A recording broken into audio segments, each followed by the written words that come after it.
অজু করার সময় অজুর পানি যখন মুখে লাগাবেন একটি দোয়া পড়বেন, আপনার চেহারা নূরের মতো উজ্জ্বল হয়ে যাবে ইনশাআল্লাহ।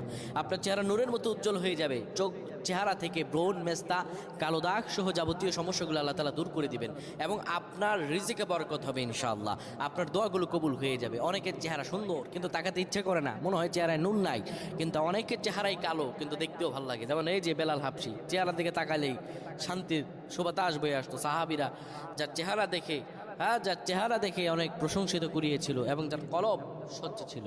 প্রিয় ভাইরা আমার, অজু যখন আপনি করবেন, অজুর পানিতে যখন আপনার চেহারা ভিজাবেন, তখন অজুর পানিতে আপনি এই দোয়াটা 3 বার পরে, দুরূদ শরীফ 3 বার পরে ফু দিবেন।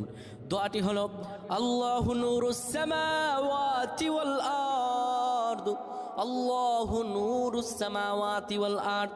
পানিগুলো নিয়ে সেই পানির মধ্যে আপনি ফু দিয়ে চেহারার মধ্যে লাগাবেন। আমার আল্লাহ রাব্বুল আলামিন